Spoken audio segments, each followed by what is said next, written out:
Abusua memowache Afisem komo twetwe no na matena se amede ebro na anopa se utumi tena se yie na TV a wo hwe ne so enhwe ne keke bie wani na bie wasum Afisem komo twetwe a ebeboa wo no eno na Habibi Herbal Center for ede ebro enti yesi nkonwe ye ba beboa wo na wani atumi aba wo so wo niema ba komienu bi a efa wapomode ho nsam ho a ebetumi aboa wo yie mira mpacho mache Pacho yeso na pomwe nyame adom ne Ora Abdullahi Amankwa Pacho na chese ofi ha Pacho dunya Amankwa no wa ha na unya Abdullahi na so ha Matias ye da nyame ase iti mehwa eyanonom Pacho anonom Pacho ye nonom a ebe ye den ni din the same de edikan yinkura no okay one me adwuma na kase de Habibi Herbal Clinic yeah but in road there you 16 na FDA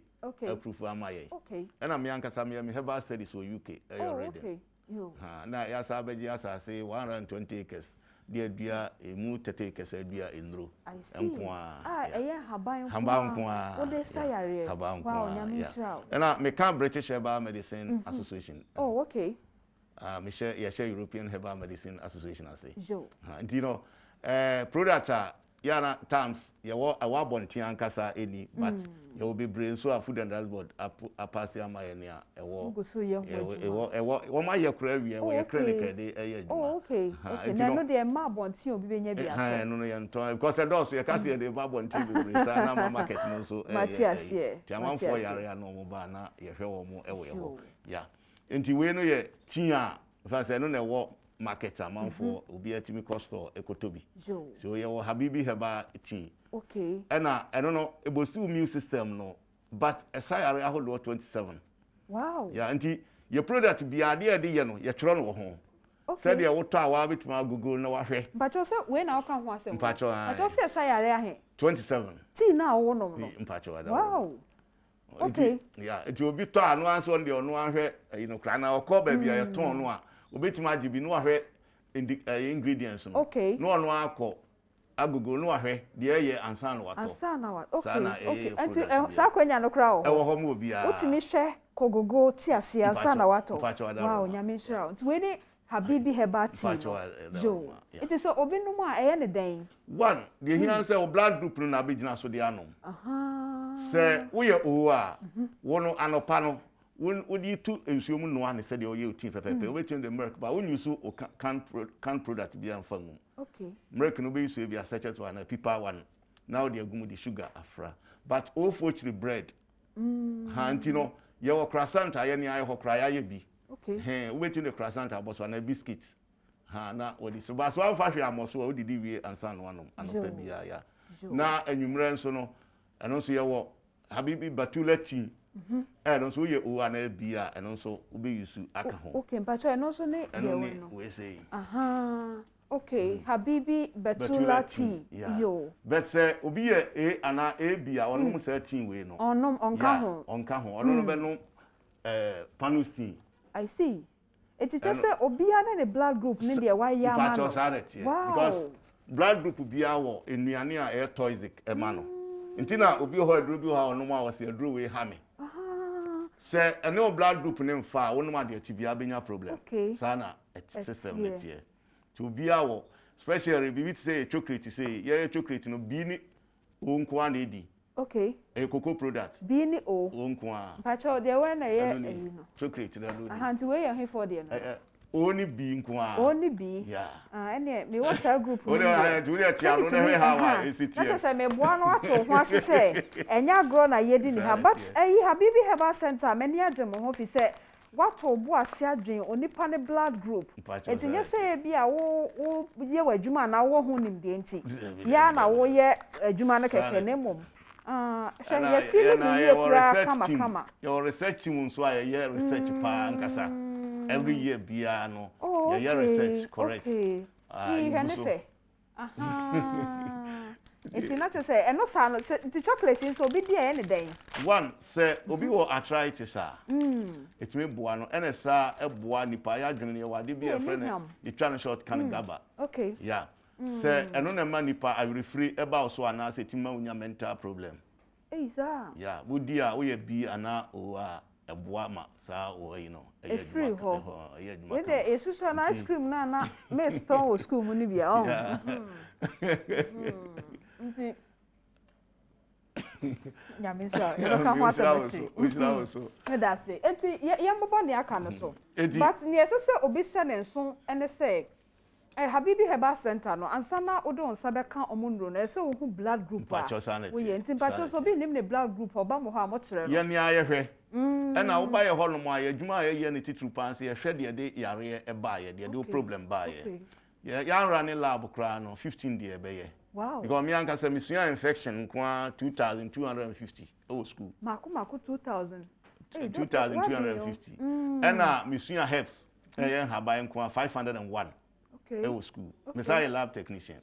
so by wha you be your lab ahwe de problem no e buy how say you nuane because nuane na blood group empe no na friday be a friend lectins ora ma kwa tobo na me chichira de ne ho yi na me say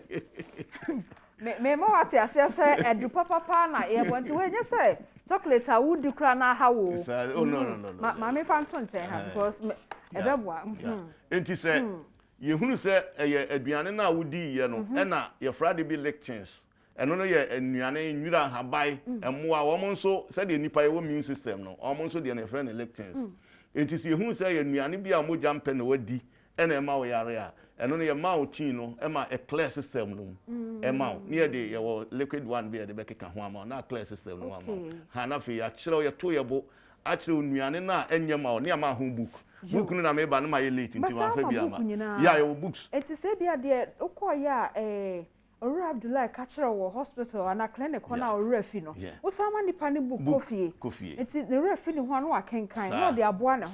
oh enye covid anka me ye watu why are there and book na advantage wo me say so ni makenkan kura ne ma wuchi ne yasa ne pictures e wo so enti wo hwe book na wa be hu say minima makenkan kura de we michi enti wo nkodi na free one e ba sa yare mo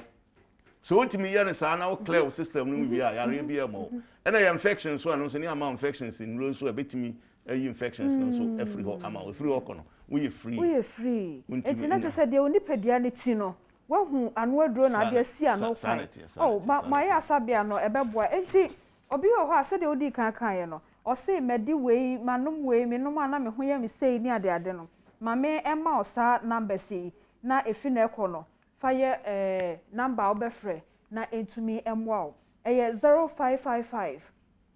755 832 0555 755 832 mame to me bomo because enro na bebo pa 0555 755 832 0555 755 832 and away so 0243 039 97937 0243 039 937 me to me boa ma oye 0243 039 937 sa number si chro to baby papa if you say ebeboa de ye enika sam kra wadre ho ne say as obehu de oni padua ne hia ansa na o de aduro no aka no enti say obi ho kra na emfi atwam no wadidi nuane bia na ha na sa nipa no ha ne ho nkoto abonte ono de ombra clinic hono pacho ewo hefa ye wo feta kakra bakuba ase jo ye mi ya ne you know bus stop no enti say uduru feta kakra bakuba ase o ka say Habibi bus stop bia be kire wo ye wo ho ye adwuma da bia jo free anopa 7 kopum anwumre 8 me nda ne kwasi ada nyina ye adwuma kama ya enti ye no ye nkrosi ye clinic ne sa obi wo Kumase sepetimpo eno so o faka Dr. Mensa aka kire da wan so nsi Habibi Herbal clinic so be si wo ye ni mu ho no ye adwuma da bia kama ye da se nti ebusua me ne wo mu de anka medical akọ na Habibi Herbal Center ahwe me nipadua nim owiya wa ma mehu moja ko wo me mu ana se blood group ko a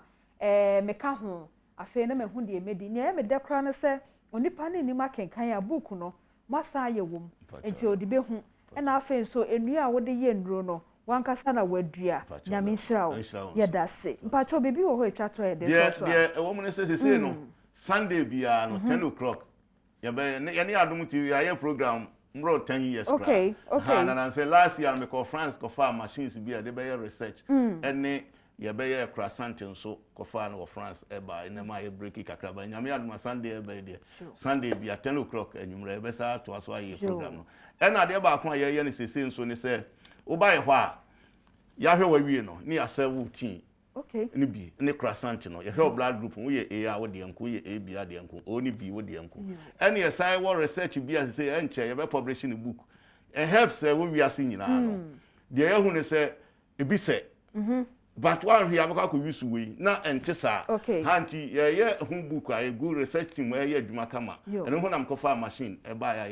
ye fa haban mienu a ni ya hwesa haban we ni we se e de ne bia ye garlic ni jeni e bia e de ne bia ye na side effect ane de na ya advice public say ya ombiti ye da say enti ebusia me ne Dr. Abdullahi Amankwa Oda Habibi Herbal Center no ena edi nkomwe ni nupe beboa enya kwadworo so ne tu anamo ekọ na hye ye ho na wapomode ho nsem enkoyie emfama medase